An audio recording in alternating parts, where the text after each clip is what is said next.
Welcome. Say, today I'm going to show you how I built this DIY humidifier. So stay tuned. All right, let me introduce you to some of the parts we're going to be would need to make this humidifier. And on the right here, we've got this black assembly. That's a float assembly that floats in here. This is the 3-disc version of the humidifier itself. That's one part of the kit, okay? And the other part of the kit is this 12-volt DC waterproof fan, which comes with its little controller here. You can adjust the speed of it. This is the 80mm version. I found it works best for the build that we're doing today, which is in this 3.5-gallon bucket. And we're going to be making use of a float assembly like this, and this is for an RO system, a reverse osmosis system, and it's got the push-to-fit connection, and these are separate. You have to buy these separately, obviously. You can put a valve in there, you can put a 90 on the end. This is just going to fit inside a hole we drill in a bucket. It's going to be like this inside the bucket, and when the float drops, it lets the water in. When it raises up, it shuts it off. Pretty simple. Now these things here, these are my ports. These are going to come out the top, and what they are is I've got this piece here. Now this is a 1-inch an adapter for 1-inch PVC that made by Lasco. I've only been able to find them at Lowe's, okay? So, and they're pretty neat because they snap right in. You don't have to screw anything in. And then you take and you can adjust. I cut some PVC pipe, 1-inch PVC pipe, and they just slide right in here like this, okay? And what I do is I sand it off so that I can remove it, and then once every 2 weeks or so, I'll use this as a funnel to pour some hydrogen peroxide in there to clean things up in there. Maybe once every 2 weeks, keep the mold and mildew down, okay? But these are pretty cool. Just put it together like that, and then I got this 45, so that it shoots it instead of a 90, because a 90, you tend to have condensation dripping off. This, it runs back down in your bucket if you got any condensation. I've got 4 of those. We've got some quarter-inch by 1.5-inch machine screws here, and washers, 2 washers for each, one for the top, one for the bottom.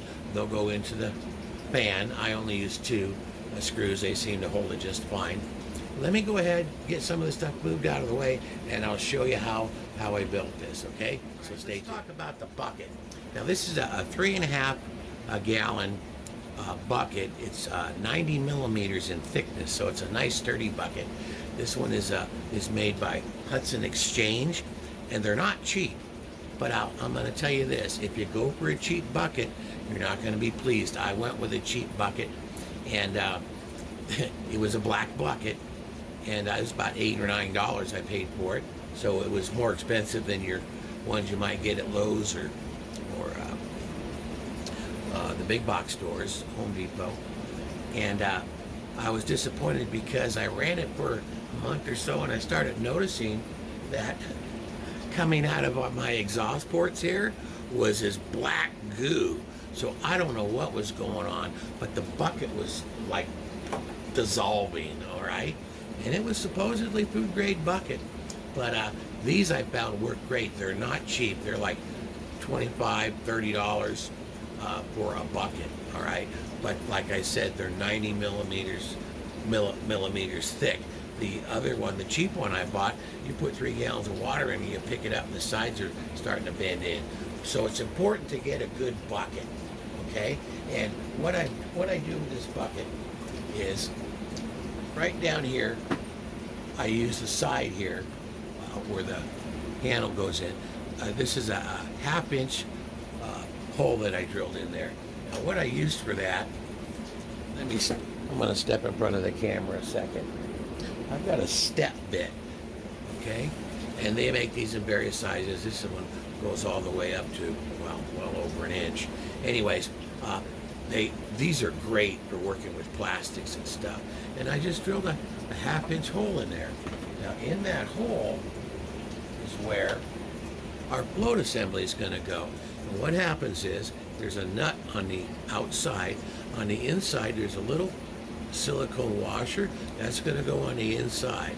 Okay, now I've got this set up so you can adjust it with this screw, the height of the water. But this is how I've got it set up. And what it's going to do is it's just going to go in here. Okay, and then you're just going to snug it on here. Now you don't want it too tight, okay, because what will happen is you'll break it. All right. So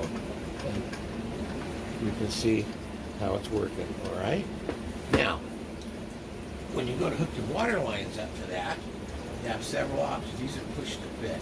Now, you can go with a push to fit 90, and then I have my RO line, which is a blue line like this, feeding in like this, okay?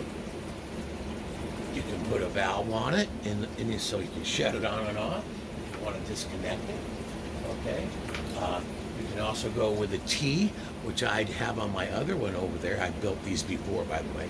And what I do is I run it in here, and this goes on there, and this one goes out to the next one, because I'll have two of them in series going, so I have 6 discs running instead of 3. All right? Now, on the other side of the bucket is where my float assembly wire is going to come out. And what I did was I just took a pair of wire cutters, or dikes, whatever you want to call them, and I just snipped out enough to where we can get this wire here through here. And what I'll do is I'll put a little, I'll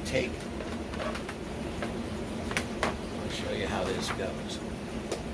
You get your float assembly done, you figure out where you want it, and I put a little kink in there, and I'll put a twist or a zip tie there and a zip tie there, just to keep it from pulling. And then we put some silicone caulking, and I've got that. Again, I got to stretch in front of the camera. I'm using this Gorilla Glue, but you put a dab of this in there to keep any of your moisture coming out. You don't want it, the fog, you don't want the fog coming out here because it causes condensation. It causes it to drip. But this is the only place you really need to put any silicone, is right in here where the wires go in and out. Now what happens is this float, this slips right down into this float, just like that.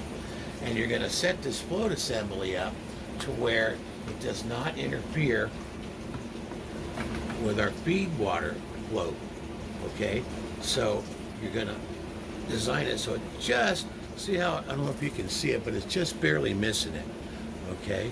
And I'll get it down there, all right? And if I have to, I can adjust this to where it's up a little higher so that this doesn't interfere with it.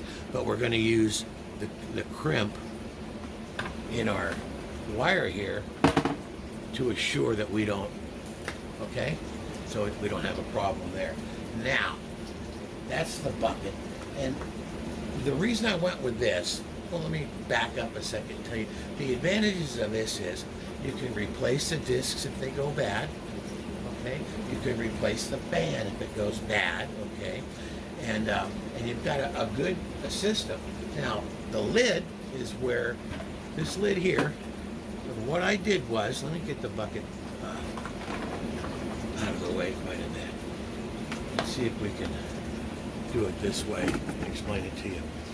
Now this lid, these are 1-inch holes, and that's what these are going. These little adapters, you push them down in there, and they stay in there pretty good, and they don't leak. Okay, and I've got 4 of them. That gives us 4 1-inch exhausts. Okay, and our fan assembly. Now, if you look at this, what I did was there's a this lid is made by Leak-Tite, and you get them from Home Depot. These are the ones that work best with these Hudson exchange buckets, and it's a nice tight fit. Now I drilled 2 holes to bolt this in. You don't really need to have 4. Okay, you can if you want. But what I did was I used the Leak-Tite. I don't know if you can see it. It's drilled out here, but the name. And I went down about 1/4 of an inch, drew a line straight across, and then I took the line from there and straight across here, a straight edge, and where they cross, that's where the center of my hole is. All right, I want to make sure that I've got a little bit of leeway. There's what, a 1/4 inch or so, 1/4, 3/8 of an inch up here to work with, so that, you know, I'm not way out on the edge. All right, now I happen to have a 3-inch hole, which makes it really, really tight as far as not having this obstruct this. You can go, and I would recommend going, if you don't already, if you have to buy a hole saw, a 3 1/4 inch, and that you can see we've got plenty of room on each side, and that'll give you plenty of room for this. Now this is the 80mm band, and it seems to work just fine for this. Okay.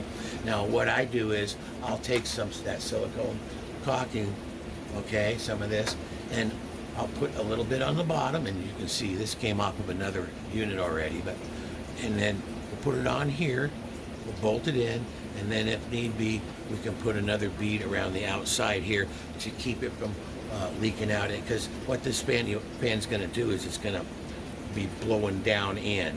So you see that's where the label is. It's facing down. We want our air flowing in, which pushes the moisture out of these holes here. So it's down, pushing down that way, coming out this way. All right, pretty simple setup. All right, now a couple things you can use to control this, because you got to turn your humidity on and off. Right now, you can use the ITC 608T controller. It's made by Inkbird, or you can use the NIWA hub as a controller for the humidification portion of this. It's up to you.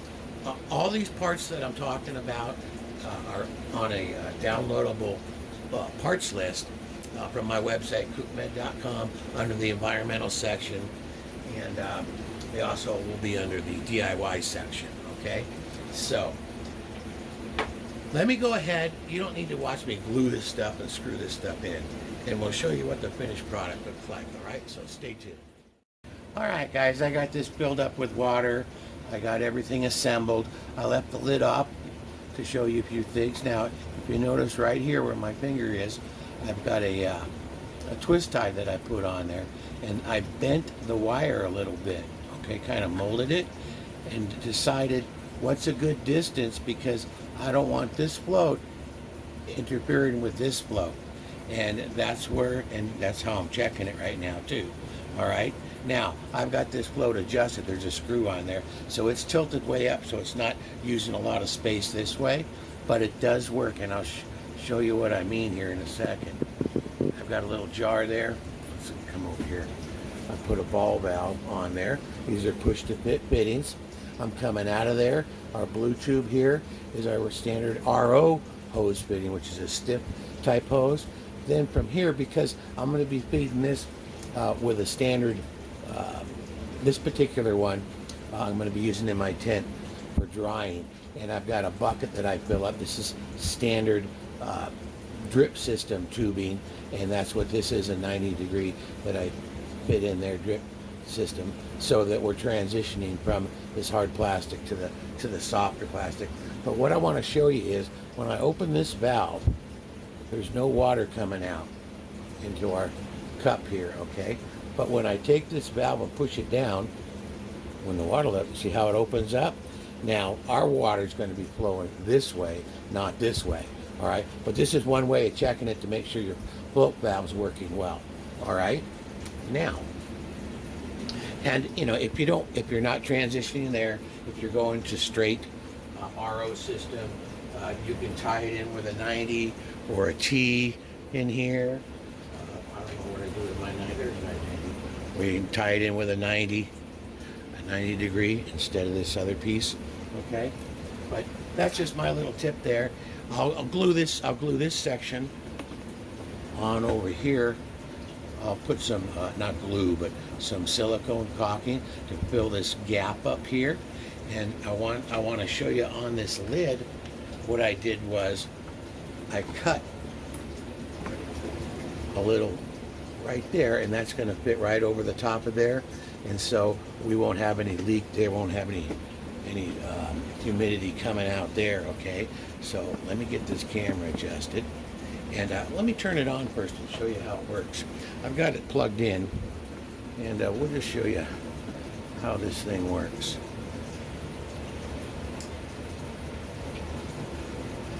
There we go. Okay, now you see how it's spouting up? That's why we didn't want to get it the water level too high in here to interfere with the pan, and we put the pan over here. But you can see it's making quite a bit. Let me shut it off for a second. And I'll just set this lid on here. And they snap on pretty tight, so. Which is what we want.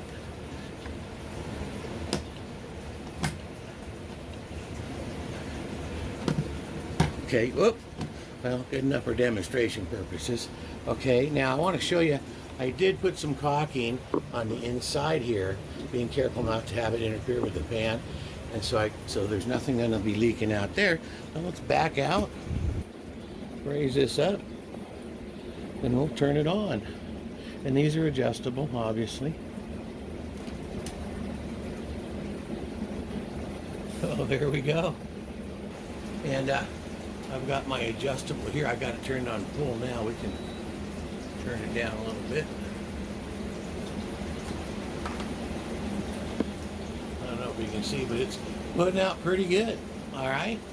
So, like I said, I'll get this lid set on, and we'll put some caulking right here on the side there, and we're ready to go. All right, guys, we're almost finished. Just a few things and I want to go over, and then we'll wrap it up. Now, if you, in the previous scene, you saw me having a little bit of trouble snapping this down in there. I figured out why.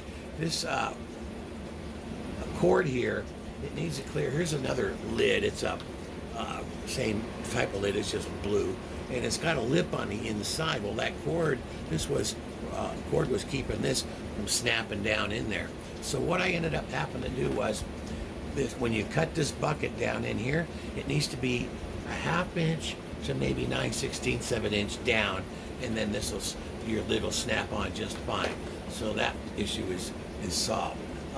Another thing I want to explain why I decided to go with this is, number one, I can replace the parts if I need be. Okay, so there's a plus there. But in the past, I've used the $100 humidifiers that you buy, and they work.